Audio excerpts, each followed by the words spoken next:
Hi teachers, I just want to share with you one of the resources that are available in Discovery Education, and that's the games. I know you've heard about them in other presentations, but oftentimes we get back to our classrooms and we forget all the great stuff we learned. So this is just a quick reminder and a little tutorial of how you can quickly find the games, and then either you could play them in your classroom on your smartboard with the whole group, or you could assign them to students. So I'm going to start today with just a simple topic. We're going to start with fractions, and we're going to look for specifically games. So when I search for my fraction topics, instead of getting a whole bunch of different stuff, I'm going to come right down here, and under interactive, I'm going to look just for games. And as you'll see, you get about 14 different options. You may want to go in and play the different games, add it to your content, check it out, see what it is. But the 14 different games span quite a few grade levels. For those students that are just starting with fractions or partitions, we have fraction and picture match, or fraction name and picture match. We also have, as we go up through the grade levels, adding fractions with unlike denominators or subtracting them. We can also do them with the same denominator, and mixed numbers. So you could choose one that you think would work for your students.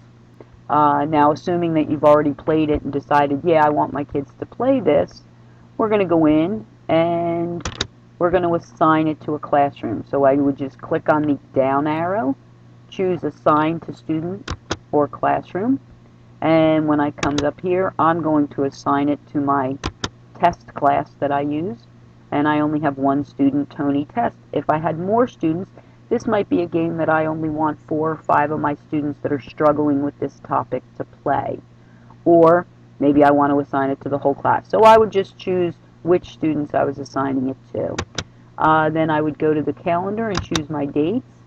And since this is something I think they're going to practice right through the end of the year or through the EOG, I'm just going to make it the whole month here, and I'm going to save it. So now it's been assigned to the students.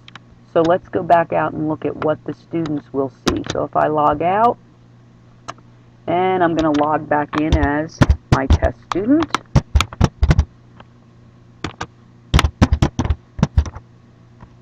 Let me try that again. Okay. And now you'll see when my student Tony Test logs in, he will have an assignment tab, and when he goes there, there's quite a few different assignments that I've assigned to him. So he would click on, now obviously I've done this a couple of times, but if you choose to just have one activity, or you may have a couple for them, so when Tony clicks on this activity, it's going to take him right to that version of the game.